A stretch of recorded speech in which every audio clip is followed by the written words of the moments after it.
जय हिंद दोस्तों। आज बात करेंगे क्लास 12th हिंदी चैप्टर 2 जिसका नाम है उसने कहा था, जिसके लेखक है चंद्रशेखर शर्मा गुलेरी, जो कि एक प्रकार की कहानी है और यह कहानी सबसे मज़ेदार कहानी में से एक है और इसमें प्रेम पे आधारित, सेना पे आधारित कहानी है। तो आप इस वीडियो को थोड़ा सा भी स्किप मत कीजिएगा और आपको यह वीडियो का मौका बहुत ही मज़ेदार तरीका से, इस चैप्टर का मज़ेदार तरीका से फ़ायदा उठाना है। तो थोड़ा सा भी इस वीडियो को स्किप मत करना है और यह पीडीएफ चाहिए तो आपको लास्ट तक बने रहना है और लास्ट में आपको बता देंगे कैसे आपको पीडीएफ मिल सकता है। तो चलिए यहाँ से स्टार्ट करते हैं मेरे दोस्त। तो उससे पहले अभी तक आप सब अपने दोस्तों के एक बार जम के शेयर नहीं किए तो एक बार शेयर कर दीजिए और वीडियो को लाइक कर दीजिए और चैनल पर फर्स्ट पहले तो सब्सक्राइब कर लीजिएगा, क्योंकि इसी रिलेटेड मतलब कि आपको हिंदी, इंग्लिश, कोई भी सब्जेक्ट आपका है उन सब के रिलेटेड आपको इस चैनल पे आपको वीडियो मिलते रहेंगे। ठीक है, तो चलिए यहाँ से स्टार्ट करते हैं। तो सबसे पहले हम बात करेंगे लेखक के बारे में, जो ये चंद्रशेखर शर्मा गुलेरी है। इसके बारे में हम फुल डिटेल जानेंगे, तो इससे हमें 1 या 2 नंबर आने का चांस ज़्यादा रहता है। तो सबसे पहले हम बात करेंगे कि चंद्रशेखर शर्मा इसका जन्म कब हुआ था। तो 7 जुलाई 1883 को हुआ था। निर्धन कब हुआ था तो 12 सितंबर 1922 को। किसका? तो ये हमारे चंद्रशेखर शर्मा गुलेरी जी का। गुलेरी जी शॉर्टकट नाम है इसका, गुलेरी जी भी बोल सकते हैं। ठीक है, पिता का नाम क्या था? पंडित शिवराम था। क्या नाम था? पंडित शिवराम था। जन्म कहाँ हुआ था? जन्म स्थान कहाँ था? तो जयपुर राजस्थान में, जो कि राजस्थान यहाँ पर एक राज्य का नाम है और एक ये जिला का नाम है। और इसके गांव का जो नाम है, मूल निवास स्थान गुलेर नाम है। क्या है? गुलेर नाम के नाम है। जिला कांगड़ा है, हिमाचल प्रदेश के। ठीक है, ये याद रखिएगा, आपको ज़्यादा आने का चांस रहता है। इसमें से समथिंग 1 या 2 नंबर का पूछा जाएगा तो जाएगा। ठीक है, कितना? 1 नंबर का पूछा क्या जा सकता है कि चंद्रशेखर शर्मा गुलेरी का जो है जन्म कब हुआ था। तो 7 जुलाई 1883 बताइएगा। पिता का नाम क्या था? तो पंडित शिवराम था। उसका जन्म स्थान कहाँ था? तो यहाँ पर आ जाए। मूल निवास स्थान कहाँ था? तो ये बता दीजिएगा। तो 1 नंबर आपको मिलने का चांस उम्मीद ज़्यादा रहता है। ठीक है, तो याद जरूर कर लीजिएगा। उसके बाद बात करेंगे लेखक के जीवन के बारे में। ये जो लेखक है इसके जीवन की कठिनाइयों क्या थी, ये कहाँ से क्या क्या किए हुए थे, ये कैसे पढ़ाई उढ़ाई किए थे, इन सब के बारे में जानेंगे। तो सबसे पहले हम बात करेंगे शिक्षा। क्या करेंगे? शिक्षा। उसके बाद वृत्ति के बारे में बात करेंगे कि वहाँ कहाँ कहाँ हुए काम किए। ठीक है, उसके बाद काम करेंगे। ठीक है, तो पहले हम शिक्षा के बारे में बात करेंगे। तो बचपन में संस्कृत के शिक्षा के लिए, मतलब बचपन में वो संस्कृत के बहुत ही अच्छा खासा स्टूडेंट। ठीक है, फिर 1899 में इलाहाबाद तथा कोलकाता विश्वविद्यालय से क्रमशः इंट्रेंस तथा मैट्रिक किए थे। क्या किए थे? मैट्रिक। कब किए थे मैट्रिक? 1921 में कोलकाता विश्वविद्यालय से। कहाँ से किए थे मैट्रिक? कहाँ से किए थे? कोलकाता विश्वविद्यालय से। कब? तो 1901 में। इंटरमीडिएट कब किए थे? तो 1903 ईस्वी में। इलाहाबाद विश्वविद्यालय से बीए किए थे। इलाहाबाद विश्वविद्यालय से बीए किए थे। ज़्यादा खासकर आपको आने का चांस रहता है ये और ये। मैट्रिक कब किए थे? तो 1901 में। इंटरमीडिएट कब किए थे? 2 साल बढ़ा दीजिए, 1903 में। तो ये याद हो गया, बहुत बढ़िया। अब आगे चलते हैं। देखिए, अगर आपको 12th क्लास का ऑल पीडीएफ चाहिए तो आप हमें इस नंबर पे एक बार संपर्क जरूर कर सकते हैं। ठीक है, चलिए आप बात करते हैं यहाँ पर कि वृत्ति मतलब कि क्या क्या किए हुए हैं। तो 1904 में जयपुर दरबार की ओर से खेतरी के नाबालिग राजा जयसिंह के अभिभावक बनकर मेयो कॉलेज अजमेर में आ गए। मतलब कि ये जो कॉलेज का नाम है, खेतरी के नाबालिग राजा जयसिंह के अभिभावक बनकर मेयो कॉलेज में आ गए थे। कौन? तो ये हमारे चंद्रशेखर शर्मा गुलेरी अजमेर में आ गए। कहाँ आ गए? अजमेर में। जयपुर भवन छात्रावास के अध्यक्ष थे। क्या थे? अध्यक्ष यहाँ पर लिखना होना चाहिए। जयपुर के भवन क्षेत्र थे उसमें के क्या थे? छात्रावास के अध्यक्ष थे। 1916 में संस्कृत विभाग के अध्यक्ष थे। हम आपको बताए थे कि बचपन में क्या थे, संस्कृत के बहुत ही इंटरेस्ट थे उसे पढ़ने में। तो क्या हुए? 1916 में वे अध्यक्ष थे, किसी स्कूल के वे अध्यक्ष थे। अंतिम दिनों में मदन मोहन मालवीय के निमंत्रण पर बनारस हिंदू विश्वविद्यालय में प्राचार्य विभाग के कार्यवाहक प्राचार्य तथा मनिंद्र चंद्र नंदी पीठ के प्रोफेसर है। तो ये देखिए, ये सब आपको कहाँ ये काम किए हुए थे। ये ज़्यादा खासकर इम्पोर्टेंट नहीं है, बट कभी कभी नफरत की तरह से पूछ लिया जाता है, एक तरह से समझिएगा तो। बट 100% चांस रहता है कि इससे नहीं पूछा जाता, बट कभी कभी, नहीं बोले कि कभी कभी पूछा जा सकता है, बट ज़्यादा उम्मीद रखिए कि नहीं पूछा जाएगा। लेकिन हाँ, ये पूछा जा सकता है कि संपादन किस चीज़ में किए हुए थे, तो समालोचक में किए थे। काशी नगरी प्राचरणी पत्रिका, ये आपको याद रखना है। क्या रखना है? ये याद रखना है, ठीक है। ये संपादन किए हुए थे, नहीं कहता कि ये इस जैसे मासिक पत्रिका में हो गया, उस प्रकार के वे काम किए थे। अब बात करते हैं रचनाएं। सबसे ज़्यादा इम्पोर्टेंट आपको है रचनाएं। क्यों इम्पोर्टेंट है? क्योंकि इससे ज़्यादा खासकर प्रश्न पूछा जाता है। तो रचनाएं किसके द्वारा? तो हमारी ये चंद्रधर जो है ना, इसके द्वारा, चंद्रधर शर्मा गुलेरी जो जो क्या क्या किए हैं। तो सबसे पहले बात करेंगे कहानी क्या लिखे हैं, उसके बाद निबंध क्या लिखे, प्रमुख निबंध लिखे हैं, देश पे, ये सब हम बात करेंगे, ठीक है।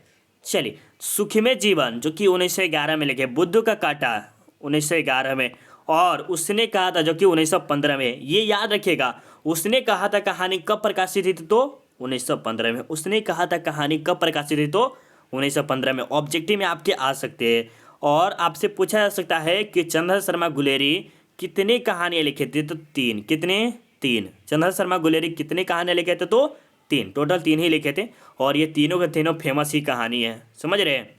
चलिए, निबंध में बात करते हैं प्राच्य विद्या, इतिहास, पुरातत्व, भाषा विज्ञान और समसामयिक विषय पर निबंध लिखे थे। ये ज़्यादा इंपॉर्टेंट नहीं है, बट आपको ये याद रखना है कि चंद्रधर शर्मा गुलेरी कितने कहानियाँ लिखे हैं। फटाफट आप सब कमेंट करके बताइए, कमेंट करके बताइए मेरे दोस्त, चंद्रधर शर्मा गुलेरी कुल कितनी कहानियाँ लिखे हैं, और उसने कहा था कहानी कब प्रकाशित हुई? तो 1915। याद रखिएगा, तभी आपको अच्छा सच्चा नंबर आ सकता है।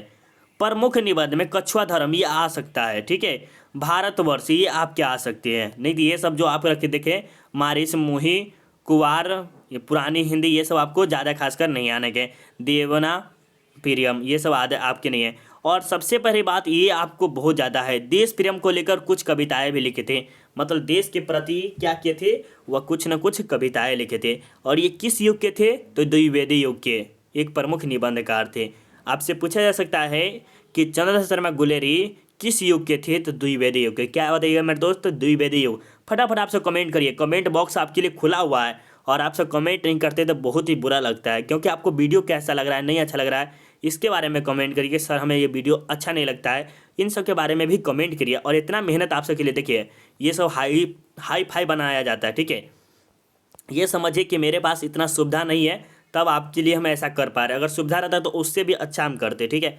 बट क्या करें, ये मोबाइल से बनाया हुआ है, बट जितना हो सके हमसे वो हम कर पा रहे हैं, ठीक है। और आपको जितना हो सके उतना हम आसान से आसान शब्द में समझाने की भी कोशिश करते हैं, ठीक है। वहीं पर मेरे पास अगर लैपटॉप होता तो थोड़ा सा और आसान भाषा में समझाते, क्योंकि उसमें लिखने में ठीक होता है, और मोबाइल में से हटाना फटाना हो पड़ता है, उससे कोई दिक्कत होता रहता है, ठीक है। लेकिन तब भी आपको पढ़ना बहुत ज़रूरी है। गुलेरी जी ने कुल 3 कहानियाँ लिखी। कितनी? 3 कहानी। ऑब्जेक्टिव में ज़्यादा खासकर ये पूछा जाता है, ठीक है। अब यहाँ पर आता है लव स्टोरी कहानी। क्या आता है? लव स्टोरी कहानी। आप कभी लव किए कि नहीं किया? अब यस या नो कीजिएगा। कभी आप किसी से प्यार किए हैं कि नहीं? ज़रूर बताइएगा। मतलब हंसी मजाक वाली बात नहीं है, थोड़ा सा सीरियस तो नहीं है, बट ये सवाल आपसे हम पूछे तो कोई बुरा मत मानिएगा, क्योंकि ये अच्छा सवाल है। कभी हो सके तो बता के कमेंट करके बताइएगा कि आप किसी से लव किए हैं, यस या नो, और किस प्रकार का आप लव किए हैं इसके बारे में बताइएगा। जिसका कमेंट बॉक्स खुला है आप अभी कमेंट करके बताइए, या तो वीडियो के में भी डिस्क्रिप्शन में बताइएगा, मतलब कमेंट बॉक्स में बताइएगा तो सब देखेगा तो अच्छा भी लगेगा, ठीक है। तो कमेंट में बताइएगा। चलिए, यहाँ से यह कहानी स्टार्ट होता है। उसने कहा था कहानी चंद्र शर्मा गुलेरी द्वारा लिखी गई दिव्य एवं प्रेम पर आधारित कहानी है। क्या है? दिव्य एवं प्रेम पे कहानी है। बहुत ही अच्छा कहानी है, सुनिएगा मेरे दोस्त, और ध्यान से सुनिएगा, बहुत ही मजा आएगा। इस कहानी की शुरुआत अमृतसर के भीड़ भाड़े बाजार से एक लड़की जिसकी उम्र 8 वर्ष और एक लड़का जिसका उम्र 12 वर्ष था। देखिए, यह जो कहानी है, ये जो कौन सा, ये चंद्र शर्मा गुलेरी जो लिखे, उसने कहा था, नाम से ही लग रहा है कि किसी लड़की ने कहा है भाई। उसने कहा था क्या कि कल तुम आगे नहीं बोलेंगे क्या? आगे बोलना अच्छा नहीं लगेगा। चलिए आगे चलते हैं। तो इस कहानी की शुरुआत अमृतसर के भीड़ भाड़े में, अगर पूछा जाएगा कि उसने कहा था कि कहानी की शुरुआत कहाँ से हुई थी, तो अमृतसर के भीड़ भाड़े बाजार से, ठीक है। लड़की की उम्र कितनी थी? तो 8 साल थी, याद रहेगा, 8 साल रहेगा। और एक लड़का का उम्र कितना था? 12 वर्ष था, ये याद रखना, ठीक है। चलिए, लड़का और लड़की दुकान से सामान खरीदने आए थे। ये जो लड़का था, देखिए एक लड़का था हमारे पास तो चित्रों नहीं पारने आता है, लेकिन तो ये हम पार के दिखाते हैं भैया। ठीक है, ये देखिए, ठीक है, लड़का है लड़की है, ये दोनों क्या आए थे, कुछ सामान खरीदने आए थे। और जब सामान खरीद कर जा रहे थे तब लड़का मुस्कुरा कर पूछता है, तेरी कुरमाई हो गई।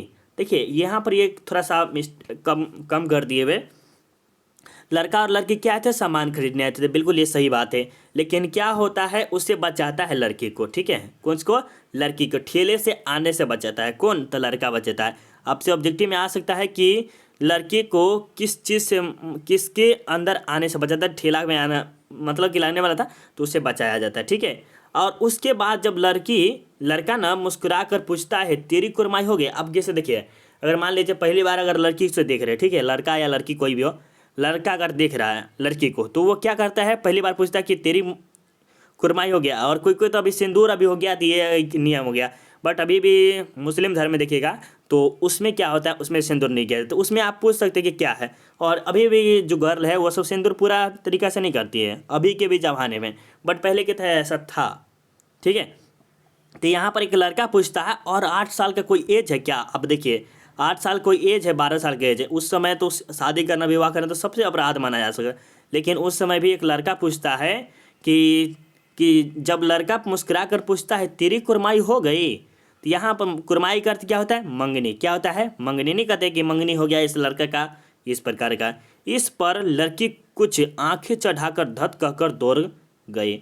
और क्या क्या होगा, कभी अगर मान लीजिए किसी लड़के को अगर मान लीजिए प्रपोज कीजिएगा तो वहाँ पर क्या हो, कोई लड़की को धत कर मतलब कि एकदम गुस्से वाला इमोजी देके कहीं नहीं चप्पलों न मार दे, ऐसा हो जाता है कभी कभी। ठीक है, और कोई उसी समय प्यार और सब हो जाता है। एक प्रकार का, बुरा मत मानिएगा, बट अच्छे तरीके से समझाने के लिए कुछ ना कुछ गलत भी बोलना पड़ता है। ठीक है, कुछ गलत नहीं बोले बट अच्छा ही बोले हैं कि कभी कभी होता है तो लड़की अगर आप करते हैं ज़बरदस्ती तो आपको मार भी दे सकती है, तो ऐसा काम नहीं करना है। ठीक है, तो चढ़ाकर धत कहकर दौड़ गई और लड़का मुंह देखता ही रह गया।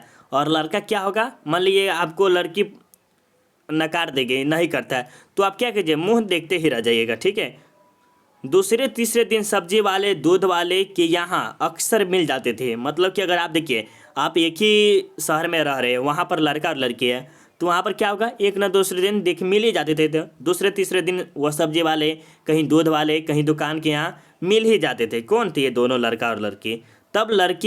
तब लड़का एक ही सवाल पूछता था, तेरी कुरमाई होगी। मतलब कि जो लड़का था ना, उतना बोलने के बाद भी, कहता धत कहने के बाद भी क्या करता था, वह एक ही सवाल पूछता था कि तेरी कुरमाई हो गई।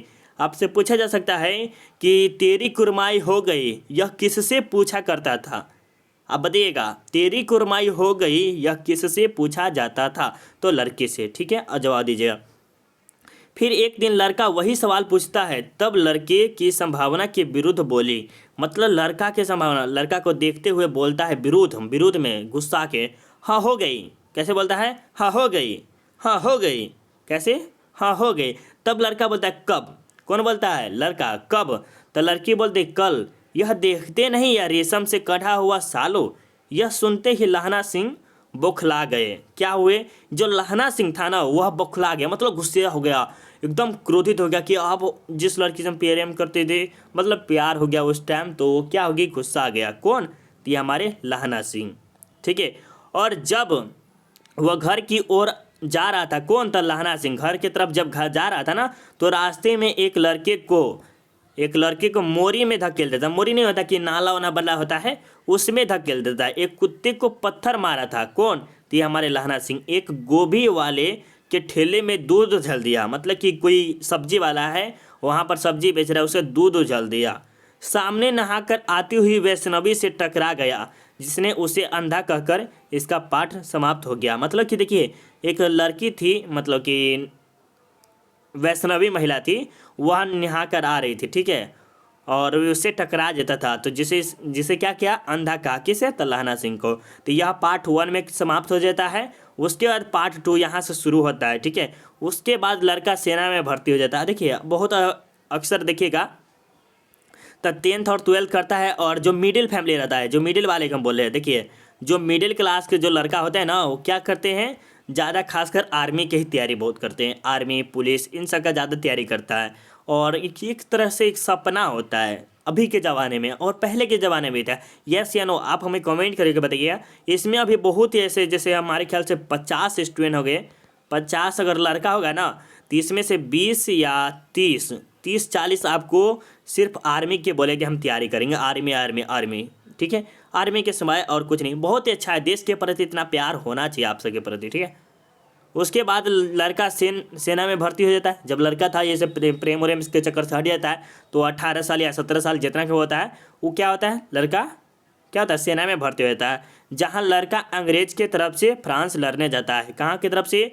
लड़का जो है लहना सिंह, जो कि फ्रांस के अंग्रेज की तरफ से लड़ने जाता है। कहाँ? फ्रांस लड़ने जाता है। सेना में बहुत सारे लोग होते हैं, मतलब कि सेना में आप देखिए, सेना में आपके शुरू में जाइएगा तो आपको बहुत कम दोस्त मिलेगा, ठीक है, लेकिन आप जब जब रहिएगा और सरदार रहिएगा तो और आपको ज़्यादा रहेगा। तो उसमें बहुत लोग हैं, जैसे सूबेदार हजारा सिंह हो गया, जमादार सिंह हो गया, जमादार लहना सिंह हो गया, वजीरा सिंह हो गया, बोधा सिंह हो गया।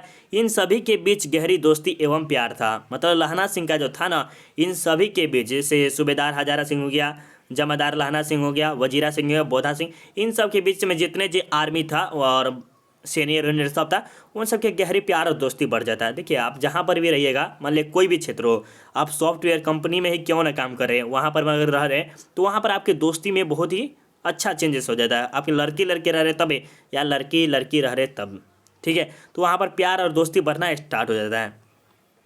लहना सिंह सिख राइफल के 77वें जमादार थे। कितने थे? सिख राइफल के 77वें। कौन था? लहना सिंह। याद रखिएगा, ऑब्जेक्टिव में आ सकता है कि लहना सिंह सिख राइफल के कितने जमादार थे? 77वें। एक नंबर होता है उस प्रकार का था। जब लहना सिंह घर आए थे तो वह फौज की तरफ जा रहे थे। मतलब कि जो लहना सिंह है ना, वह घर आया हुआ था, तो वह फौज के, मतलब कि सेना जब जहाँ पर है ना, वहाँ पर जा रहे थे। तब सूबेदार और बोधा सिंह का घर रास्ते में ही था। मतलब कि सूबेदार और बोधा सिंह, सूबेदार जो है इसी का बेटा बोधा सिंह है, ठीक है, रास्ते में ही था। जब लहना सिंह उसके घर जाता है तो सूबेदार ने लहना सिंह को पहचान जाती। और मान लीजिए, कोई बचपन का प्यार कैसे भूल सकता है? ये गाना भी लिखा है, बचपन का प्यार मेरा भूल तू न जाना रे, है ना गाना? अच्छा लगता है, बचपन का प्यार मेरा भूल तू न जाना रे। अच्छा लग रहा है ना फिर दोस्त? चलिए, आपको हंसी मजाक लगाते रहते हैं, अगर फेस के साथ आते तो और मजा आता। चलिए, ये क्या होता है? पहचान जाती। कौन? तो सूबेदारनी पहचान। इसका नाम अभी तक नहीं आया हुआ है, ये जो सूबेदारनी है उसका नाम नहीं मिला है, ठीक है। पहचान जाती है और उसे अपने घर में बुलाकर कहती है, पहचानते हो? तो लहना सिंह कहता, देखिए, अगर कोई 4-5 साल के बाद मिलेगा तो आपको कोई भी, अगर आपके सामने अगर 4-5 साल वाली गर्ल आप मिल गया जिससे आप प्रेम करते थे, वो तो आप नहीं पहचान पाइएगा। उम्मीद तक कि आप एटीट्यूड, ईगो भी दिखा सकते हो उस समय, कहिएगा ना नहीं पहचानते भागो, तो उस समय ईगो भी दिखा सकते, क्योंकि आपको बचपन में ऐसा क्या हुआ था। तब वह बचपन का बात बताता है। कौन? तो वह सूबेदार ने बताता है, तो पहचान जाता है। कौन? तो लहना सिंह पहचान जाता है। तब सूबेदार ने लहना सिंह से वादा मांगती है। कौन मांगती है? सूबेदारनी। कौन मांगती है? सूबेदारनी। किससे? लहना सिंह से। कथे मांगती है? वादा, कि जिस तरह तुम मेरा रक्षा किए थे, मतलब कि जिस तरह ठेला में आने से बचाया हुआ था, उसी प्रकार मेरे पति और पुत्र की रक्षा। पुत्र, पति मतलब कौन है? या आपसे कमेंट करिए, पति मतलब कौन होया और पुत्र मतलब कौन है? जल्दी जल्दी बताइए, पति मतलब कौन और पुत्र मतलब कौन? रक्षा करोगे। तब वहाँ से लहना सिंह, सूबेदार और बोधा सिंह फौज की तरफ चला जाता है। लड़ाई के दौरान सूबेदार और बोधा सिंह की रक्षा करते हुए लहना सिंह घायल हो जाता है। मतलब कि उस समय जहाँ था ना, तो वो इसकी रक्षा करते करते हुए लहना सिंह और बोधा सिंह की, लहना सिंह नहीं, सूबेदार और बोधा सिंह की रक्षा करते करते क्या होता है, वह घायल हो जाता है। इससे यह पता चलता है कि यह कहानी देशभक्ति, प्रेम पर बलिदान, दिव्य प्रेम कहानी है। और यह कहानी कहा जा सके तो सबसे मज़ेदार कहानी, और मेरे पॉइंट ऑफ व्यू से तो यह कहानी सबसे अच्छा हम मानते भी है, और इस चैप्टर से समथिंग बहुत ही अच्छा नंबर उठता भी है। तो अब आपको क्या करना है, MCQ के लिए क्या करना है, यहाँ पर एक वीडियो आएगा, यहाँ पर ऊपर में ही आएगा एक वीडियो, थोड़ा सा आप रुक जाइए, लास्ट में आप देखिएगा तो MCQ का वीडियो आएगा, वहाँ से आप जाके देख सकते हैं। उससे पहले मेरे दोस्तों, अगर आपको PDF चाहिए तो थोड़ा सा रुकिए, आपको बताते हैं कैसे PDF मिलेगा, ठीक है। देखिए, उससे पहले मेरे दोस्त, अगर आपके भाई बहन दोस्त कोई भी क्लास 10th में पढ़ता है और आप सपोर्ट नहीं कीजिएगा तो ये सबसे बड़ी वाली बात, गलत वाली बात है। तो आपके भाई भी चाहते कि अच्छा से अच्छा नंबर लाए, तो उसके लिए आप कहिए RDX सेल्फ स्टडी, जो कि क्लास 10th वाले स्टूडेंट के लिए बहुत ही मज़ेदार तरीके से वहाँ पर पढ़ाई होता है। मैथ और सबसे ज़्यादा अच्छा से पढ़ाई होगा यहाँ पर, तो मैथ के लिए यहाँ पर टेंशन मत लीजिए, कहिए वहाँ पर ज्वाइन होने के मज़ेदार तरीके से पढ़ाई होगा, ठीक है। और आपको अगर PDF चाहिए तो टेलीग्राम पे जाकर सर्च कीजिएगा self study with Kundan Kumar, जिसका लिंक आपको डिस्क्रिप्शन में मिल जाएगा, ठीक है। या तो आप अगर ऑल सब्जेक्ट का लेना चाहते हैं तो इस नंबर पर एक बार हमें कॉल कर सकते हैं, ठीक है। जय हिंद, जय भारत। और इसी बात पे एक बार जम के शेयर कर दीजिए। Bye bye.